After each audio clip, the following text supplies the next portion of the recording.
Hey guys, it's Adam, and important topic this week just to get straight. We got to get this straight out there. Do you know the difference between an interior decorator and an interior designer, and which one are you? If you're just starting out, you're thinking about where you want to go, this is going to be a great episode for you. What is the big difference? Is there a difference? There certainly is a difference, but I want to go into that with you today because it's it's kind of a bone of contention about calling yourself a designer if you're not a designer. When you're, a qualified decorator, or God forbid, not a qualified decorator even.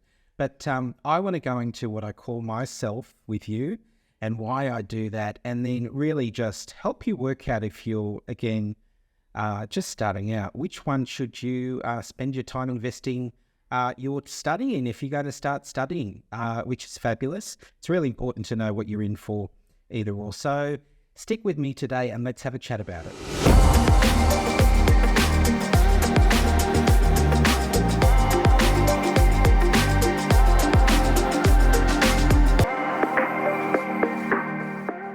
Hi guys, welcome to episode 3. I'm really glad to have you here. So you want to be an interior designer podcast. I'm really pleased to have you here. I am Adam Scougall and I am an interior decorator who designs. That's what I call myself. And today we're going to talk about the difference between the definition of interior designer and decorator. On this show, I really aim to share with you the thrills, reveal some of the spills, and help you to design an interior design career that suits your lifestyle. There's lots of ways to do this. You can do it in a unique way that works for you, which is what I do. So before we do that, I've got a quiz for you. Everyone loves a quiz, and this one is designed, if you're just starting out, take it. It will help you work out straight away where your strengths lie in being a decorator or designer. These are the things you need to have going on strong if you're going to be successful. So take the quiz. Designer or decorator, it doesn't matter. You still need all of these skills. And if some are flagging and some are strong, that's great, but you need to have a happy balance. So you want to be an interior designer.tv/quiz. And let me know how you go. I'd love to know how you went with the quiz. It takes about 3 to 5 minutes. But really worth doing. You'll get instant results and you'll know straight away where you need to invest some time in where things aren't that fabulous right now, but they will be, and where you're strong. There's going to be some stuff in there that you're really happy to confirm that you are kicking goals with straight off the bat. So really good. Take the quiz and let me know how you go again. So today we're talking about interior designer versus decorator. There's a lot of interior designers, or some, not a lot maybe. But if you go and you're an interior decorator, you go out there to the world, you say, I'm an interior designer, probably more in the interior design industry. Just say you're at an event and you've got an interior designer there that spent 4 years doing a degree in design, and you say, I'm a designer, and they go, okay, where did you study? You say, well, I've done a diploma in interior styling or something. They would go, well, they'd probably give you a bit of a lecture about the difference between the two and how you label yourself, all that sort of stuff, which is fair enough. What I want to do today is explain to you what you're getting if you're going to go and take the study to be an interior designer, if you don't know. And if you are not equipped, I guess, to follow that path in terms of what you'll need to be strong in terms of skill, I guess, to be successful as a designer, then you may also know that you're better off working in the decorating industry or the decorating side of things. Now, I call myself an interior decorator who designs, and the reason I do that is because I offer interior design services, and your clients are not going to be the ones that generally, I don't think I've ever been asked, I think once, 10 years ago. But generally, your clients are not going to ask you for your qualifications. They're not going to look at for a diploma or a degree certification. They will just trust normally, because a lot of the times these people have found us through a referral, for example. They will trust that you can do your job for the most part, and that you can deliver what it is that you do. So for me, I love the whole decorating side, but designing kitchens and baths and sort of, quite designing cabinetry work so that it's ready to go for, say, a cabinet maker or a kitchen company if it's a kitchen design. It's not something that I I'm particularly strong in. I know what I want to see aesthetically, and I communicate that with the person who does the drawings or the drafting. But I'm not the one that will literally sit there and draft that up. So the reason I call myself an interior decorator who designs, and I'd only probably say that to you, I wouldn't say that to a client at all, is because I offer design services, and the client isn't the one that needs to get very technical about that, your definition, and sort of fight tooth and nail about it. So anyway, I want to go into some questions, get you some clarity. You may not know what direction to take, and I didn't know that for quite some time. So this discussion, if I'd have heard it, say, about 10 years ago, it would have been really important for me. So what I want to do is explaining the difference to you, first and foremost, about an interior, the difference between the two. I want to explain that. Tell you why it's good to have a hybrid. If you want to be a hybrid of the two, I've kind of just explained that. You can offer interior design services and not be a qualified interior designer if you're getting qualified people in to do it. I want you also, the reason I want to go through this is I want you to know where your strengths lie. So by the end of this episode, I want you to really, if you don't know at the moment, I want you to know where you should focus your energies if you're going to start studying. So, I think I've already explained it, haven't I? The interior designer is the one that will have the problem with you calling yourself an interior designer if you don't have the qualifications. I'm going to go into the first question. So, are you interested in function as much as form is question one. So this is really kind of giving you the guidance about where you want to go. So if you're the type of person that really loves the whole idea of looking at what's inside the kitchen cabinets, and thinking about, if you're kind of, some would consider it more left brain, if you want to know the techniques of dealing with, all of these different things, spice drawers and and where that should sit if you're left or right-handed, and you're really into, the whole function, how things, as a human being, how you're going to get up there to reach that, or you kind of are interested in working with the different appliances and making things work spatially.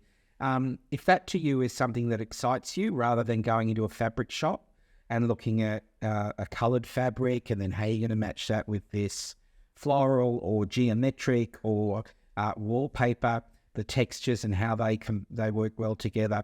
That is really the decoration side of things. And some people do both really well.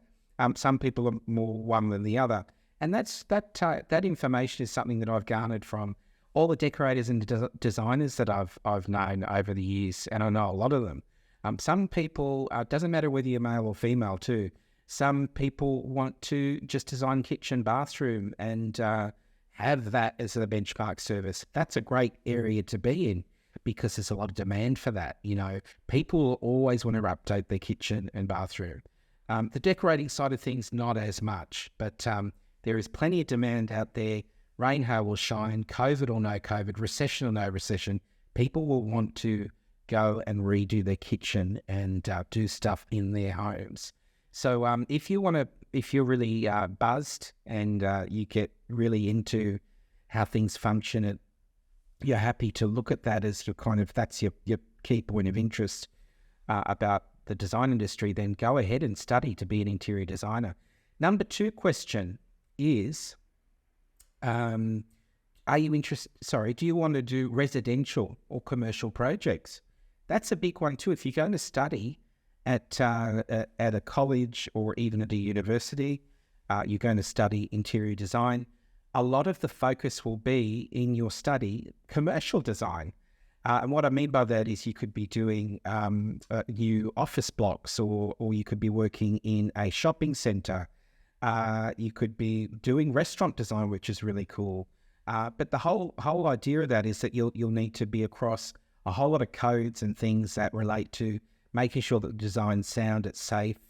I haven't done a degree in design or an advanced diploma. I haven't done any of that. I've got a diploma in interior decorating. That's all I've got. But if you want to go and work in commercial, I would need to engage someone in commercial design to work with me if I was going to work on a project like that. Say if I wanted to work on a fabulous restaurant that I could, do fabulous creative things with, which would really interest me, I would have to go and be working alongside somebody else who could bring in all of that information to do with things being sound, in terms of people not slipping over on the floor and making huge claims for payment based on it not being up to par or up to standard. So that is also commercial design, I think, is a large part of what you are focused on, or what you will be focused on, as I said, in the study side of things. So you just need to be comfortable with that if you're going to go and study for that. I think the residential focus is minimal compared to the commercial. And you do need to, you'll need to know all of that stuff to do with codes. So have a look into that further if you do want to get into commercial design. That's fabulous. But you definitely probably should think about going and completing a full-on program for interior design. And interior decorating is not going to cut it in that space, commercial space. So number one was, are you a function gal or guy? You like to think about the function of things. Number two is commercial. How do you feel about commercial projects? Number three, question three, is, are you techie? And a lot of us are not very techie. I'm not very techie. But some people are able to get on there and learn programs like CAD, ArchiCAD.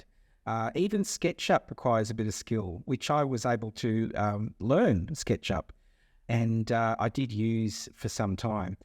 And so what I'm trying to say is, you will need to have some level of interest in learning some of the technical, some of the computer-based skills or programs. If you're going and doing an interior design degree, you will probably want to go and work for a design firm.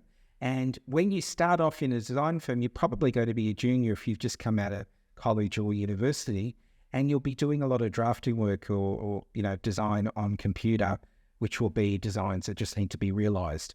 That is normally the path. If you're a trained interior designer, you'll go into a studio, you'll be employed as a junior, and then you'll need to they will want people that can use CAD. They generally, interior design firms generally don't hire interior decorators as a as a primary role. It does happen. It definitely does happen. There are firms that hire interior decorators, but that's the story really. Are you a person that's comfortable with learning some tech? If you are comfortable with CAD and you want to get into all that, I would say definitely take the path of being an interior designer. If you can do your own drawings, you can save on outsourcing them, which a lot of interior decorators do, and I've done. I've outsourced drawings due to time or because I haven't wanted to do them. And if it's CAD, I don't know how to use CAD, so I will outsource them to people and pay them a fee to do that. It's then incorporated into my design. That's another way you can do it, and that's why I call myself an interior decorator who designs, because the client gets a design at the end of the day. I need to understand how it works. I don't have to have done it myself. I just need to be resourceful enough to get the people in that do the job properly and to a high level of quality, and make sure the designs are sound and work. So there you go. I hope that helped you work out where your direction should be if you're thinking about whether or not to be an interior decorator or whether to be an interior designer. I think that if you're an interior designer and you're not a great decorator, you should outsource the decorating or styling to somebody that really has that skill. There's a lot of good interior designers out there that aren't very good, believe it or not, with colour. They're not great with the furnishing side of things. And if you have a really well-designed space, say the floor plan has been redone, but you've got crappy looking furniture and bad window treatments and the colours are off and they don't sing, then it's a failure. And I say the same thing for architectural work. If it's a beautifully designed home, lovely finishes, and then the furniture is kind of one chair in the corner or, just this one Italian piece, unless you're real minimalist, that's not really the finished product, and it's not sometimes a real reflection of the person's personality. The interior decoration helps you to bring in the client's personality into the space, and it's really key. I think architecture, interior design, and interior decorating can all work beautifully together. An interior designer will, if you want to go further from the architectural side of things, an interior designer will actually come in and sometimes add that spark to a design. It could be that they are redoing the actual finishes in the kitchen instead of just a very bland, blocky design. The architecture is really how the architect sees the space in terms of where it sits in the environment, in terms of what's happening in the world, and how all of that, a lot of the time, the external design looks in that area on that block of land. Sometimes the kitchens and baths can be kind of just a block that's left in there to be worked on. And, there's lots of different ways it works. Some architects want to get into the finishes of the kitchen and do all that down to the minute detail. Some architects are happy to work with designers who will really design the kitchen, redesign it into something that's really bespoke to the client. And they'll also, provide the finishes, or they will, do the CAD design, and then the person that's more skilled to do the finishes for the kitchen will come in, and you can be a great decorator that does finishes schedules as well for kitchens. You don't have to actually do the kitchen design. I just did a kitchen finishes schedule recently, and the client was given a kitchen design from a kitchen company, which was just all white, blocky, modern. The client wanted, to have a Hampton-style kitchen, a little bit more traditional, and she got exactly the opposite of that because she went with a kitchen company because she thought they'd do the design probably quite cheaply. A lot of kitchen companies will just give you a free design, but sometimes they're not very innovative in terms of how they interpret your style, which is, having an eclectic style or having a really classic style. Sometimes that's not what you get from a kitchen company if they burn and churn designs. So as a decorator, you can come in and do the finisher schedule for a kitchen and not have to have designed it. So being a decorator is pretty cool as well. You don't have to be a designer. You don't have to be trained as an interior designer to still do design work and to have made a fantastic contribution with your, finishes or your decorating. I think, as I said, architecture needs to work in well with the interior design side of things, and of course with the decorating side. If you don't have all of that sort of working harmoniously together, I find the project is lacking and hasn't been 100% successful. So some information there. I'm going to leave it for you today with that, and let me know how you go in terms of your thoughts on where you want to go or where you want to pivot.